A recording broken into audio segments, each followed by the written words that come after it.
poison, rien n'est poison. C'est la dose qui fait le poison, disait Paraclès, médecin et alchimiste suisse au XVIe siècle. C'est dommage qu'une telle idée n'ait pas inspiré cet exploitant dont je vous parle aujourd'hui. Je vous raconte cette semaine l'histoire de propriétaires de maisons en zone rurale excédés par l'activité agricole voisine d'élevage de bovins.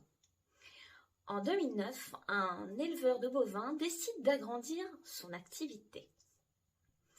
À la tête d'une exploitation de 160 bovins, il a pour ambition de l'élargir à 260 bovins. Il sollicite et obtient de la mairie 2 permis de construire pour 2 hangars respectivement de 1256 et 1550 mètres carrés, à moins de 100 mètres des habitations voisins et même pour certaines à moins de 30 mètres. Les voisins s'y opposent et les permis de construire sont finalement annulés. Mais les voisins veulent aussi être indemnisés au titre du trouble anormal du voisinage. Le tribunal, comme la cour d'appel, juge effectivement que l'activité d'élevage de bovins génère un trouble anormal du voisinage en présence de nuisances sonores, de nuisances olfactives et à la suite de la prolifération d'insectes.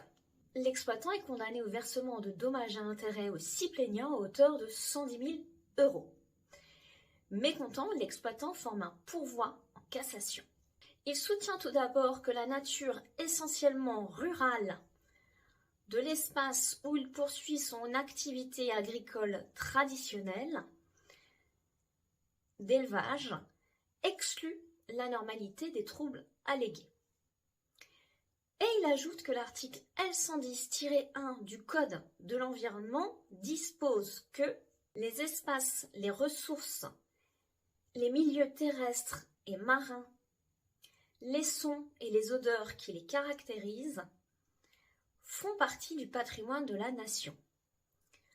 Autrement dit, son activité génère des nuisances normales et non excessives. À votre avis, a-t-il obtenu gain de cause ? La réponse est non. Dans cet arrêt du 7 décembre 2023, la Cour de cassation rejette le pourvoi.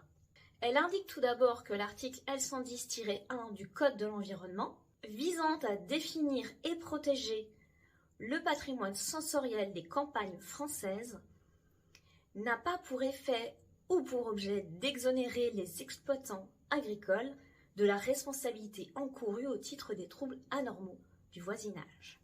Et elle approuve la Cour d'appel d'avoir retenu un trouble anormal du voisinage en présence de nuisances sonores et olfactives, en présence d'une prolifération d'insectes, dans une zone urbaine accueillant quelques commerces et où sont interdites les constructions et installations dont la présence est incompatible avec la vie de quartier. L'exploitant devra donc effectivement indemniser ses voisins. 2 remarques issues de cette décision. Première remarque, le trouble anormal du voisinage est une question de fait. Il nécessite l'examen concret de la situation. Et deuxième remarque, la proposition de loi en discussion visant à préserver les activités traditionnelles et les usages locaux des actions en justice de voisins sensibles au bruit et aux odeurs pourrait à l'avenir changer la donne. Si cette vidéo vous a plu, je vous invite à la commenter, à la liker ou à la partager. Et pour ne rater aucune de mes vidéos, vous pouvez naturellement vous abonner. Quant à moi, je vous dis à la semaine prochaine pour une toute autre thématique.